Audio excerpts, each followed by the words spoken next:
ቤተሰብ ሰላም እንዴት ናችሁ? ሰላም ነው ወይ? በያላችሁበት አላህ ይጠብቃችሁ። በያለንበት አላህ ይጠብቀን ማለት ነው። ሀባይብ እንዴት ናችሁልኝ? ደህና ናችሁ ወይ? ከዛም ከዚህም ከግራም ከቀኝም ያው እንግዲህ እንደሰማችሁት ስሙን መጥራት አስፈላጊ ነው ብዬ አላስብም። እሱ ይጠብቀን ብቻ። እስቲ ዱአ አድርጉ። የሚመልሰው ነገር ቢኖር ዱአ ነው። ለማንኛውም ሰሞኑን ደግሞ በሀና በኩል ብዙ ነገሮች ሌላ መዘዞች እየመጡ ስለሆነ ዱአ እያደረጋችሁ ለሀናና ለመሰሎቿ ፍትህ እያላችሁ አብረን ወደፊት እንሄዳለን እስከምንችለው ድረስ ማለት ነው። እንዴት ናችሁ? እንዴት ናችሁ ወይ? በያላችሁበት አላህ ይጠብቃችሁ፣ ጤናችሁን ይስጣችሁ። ከጤንነት የበለጠ ሀብት የለም።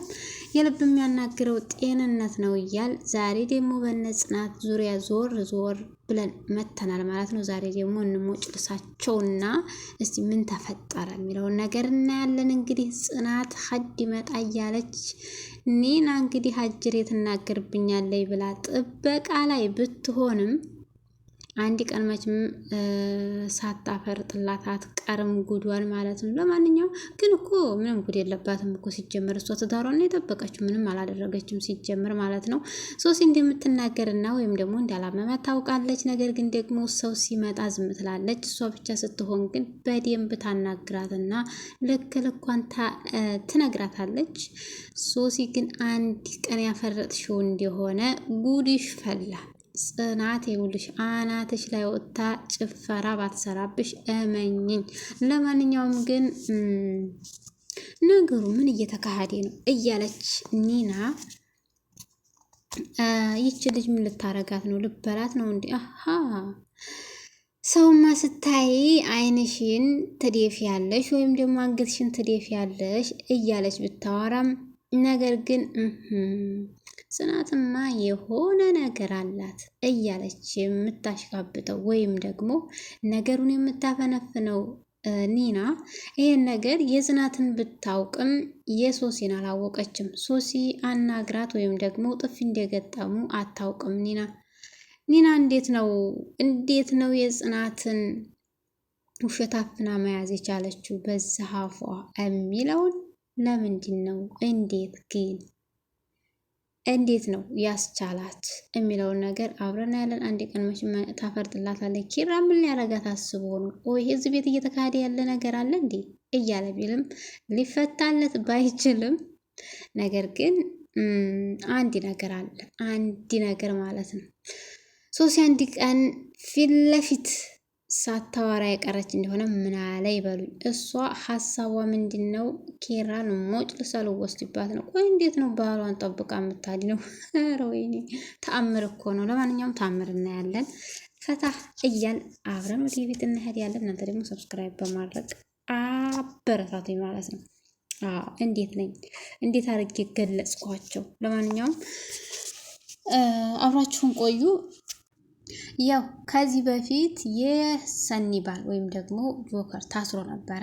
ነገር ግን ደግሞ እስር ቤት አንድ ወሎዬ ያገኘውና አገር ቤት ገብቻለሁ አንተ ከዚህ ካስወጣኸኝ እኔ አንድ ቀን ዝግጅት አድርጌ እጠራሃለሁ ባለው ምሳሌ መሰረት እንግዲህ የገጠር ሰው ቃሉን ይጠብቃልና ዛሬ ደግሞ ደውሎ እኔ እኮ ከእስር ቤት ስወጣ እኔ ዝግጅት አድርጌ ጠራሃለሁኝ ብዬ እኮ ቃል እንደገባሁልህ አታስታውስም? ረሳኸው እንዴ? እኔ አልረሳሁትም፣ በቃሌ ተገኝቻለሁ ብሎ ቢጠራውም ነገር ግን በዚህ ገንዘብ እንዴት ነው የምንቀሳቀሰው? ሰኒ ግን እሺ ትለኛለች ወይስ ምንድን ነው?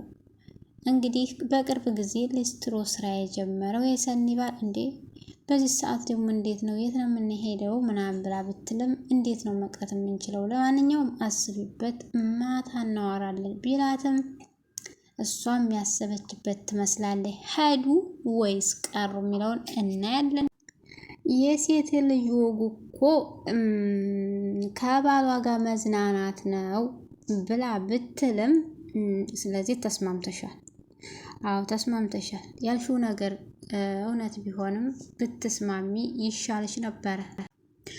ትንሽ ጠንከር በልና ጠንከር ብለህ ሰርተህ እንሄዳለን ብትለውም ለማንኛውም ሀሳቡን አስቤበት፣ ሀሳቡ የኔ አልነበረም። ከዚህ በፊት ከእስር ቤት ያስወጣሁት ሰውዬ ነው ቃል የገባውን መጥራት ስለፈለገ ነው ብሎ ቢነግራትም እሷም ያው ትንሽ ችላ ብትልም ያው ሴት ልጅ እኮ መግደርደር ያለ ነው። ለማንኛውም ወይኔ ኒና በኒና ፈታ እያላችሁ አብራችሁን ቆዩ።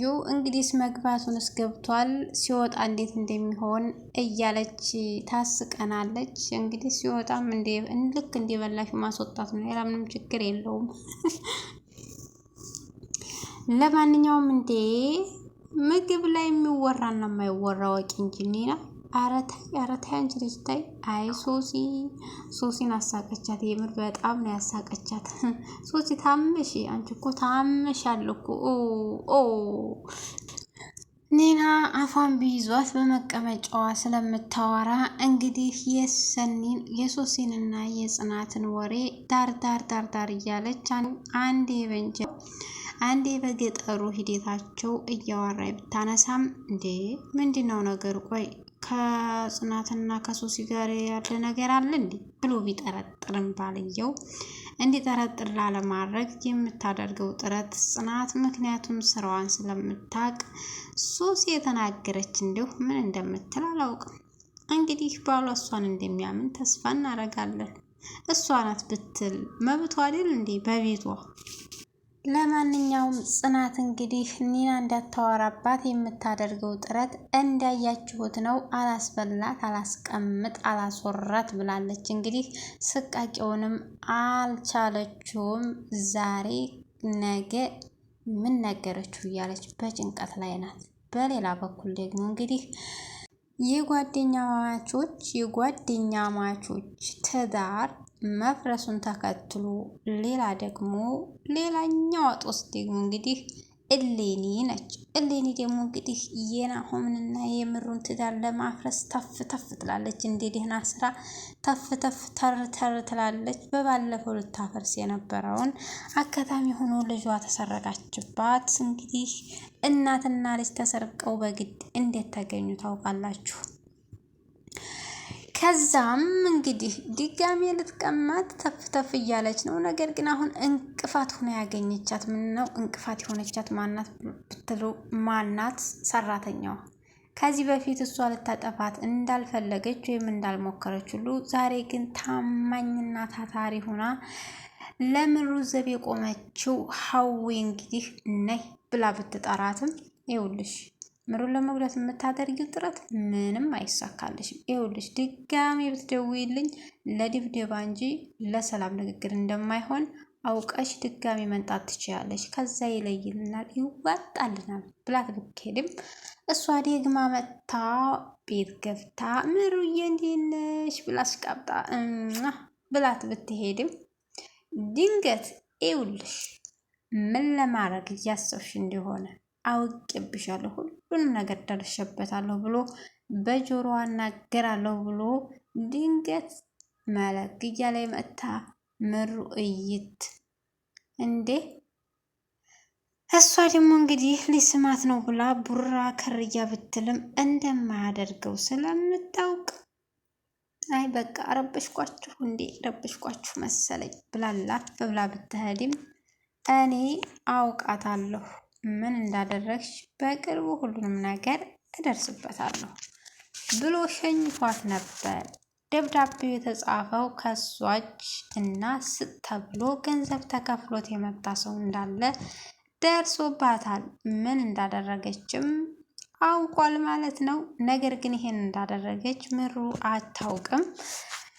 ምን ደረሱ፣ ምን አየች የሚለውን ነገር አብረና በሌላ በኩል ደግሞ እንግዲህ ሀና ነች። ሀናም ደግሞ አንድ ትልቅ ሽማግሌ ሰውዬ መስሪያ ቤት ሲሰሩ በነበረ ወይም ደግሞ የእሱ ድርጅት ሆኖ እያለ ነገር ግን ሀናን በጣም ረብሿት ቢሆንም ከዚህ በፊት ስራቸው ፈርሶ ተባረው እንደነበሩ ድጋሚ መልመጥመጥ አልፈልግም፣ የሽምግልና ስራ እየሰራ አይደለም፣ ትልቅ ሰው እንደዚህ አያደርግም ከልጁ ጋር አሽኮለሌ ምን አስፈለገ ብላም ስትል ስብሰባም እንደነበረ አይታችኋል ብዬ ተስፋ አደርጋለሁ። ነገር ግን አንዳንድ ሰዎች ውስጣቸው ያልበሰለ ነገር ግን ደግሞ ሸበቶ ይዘው የጅል ስራ የሚሰሩ ትልልቅ ሰው ተብዬዎች ነገር ግን ደግሞ ያልበሰሉ ገና ጉርብ የሆኑ ሽማግሌ የሚባሉ ሰዎች አሉ።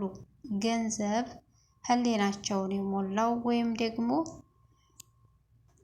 ህሊናቸው በገንዘብ የተሸፈነ ሽማግሌ ተብዬዎች አሉ። ነገር ግን ሲያስቸግራት አንድ ቀን አናቱን ብላ ብትደፋውም በዛ ተከሳ ቢሆንም ወይም ደግሞ ተባረው ቢሆንም ነገር ግን ዛሬ መመለስ ችለዋል። እንግዲህ የእሱን ባህሪ ችዬ መቀመጥ ከቻልኩኝ እናያለን ብላ ነገሮችን ኪያ ተብዬዋ አስተካክላ ተመልሰዋል። ነገር ግን ድጋሚ ይህን ነገር ቢያደርግ ድጋሚ አናቱን ማለቴን አይቀርም ብላለች ሀና። አናቱን በይውና አናቱን ብለሽ ገልጊው። እንደዚህ አይነት ሰዎች መጥፋትና መጋለጥ አለባቸው፣ የእውነትም ቢሆን ማለት ነው። ለማንኛውም እንግዲህ በድጋሚ ተጣልተው አንዴ ደግሞ እሱ ሽጉጥ ከማዞሩ በፊት እሷ እንደምትገለግለው ተስፋ እናደርጋለን። ቀጣይ ቪዲዮ እስከምንመለስ መልካም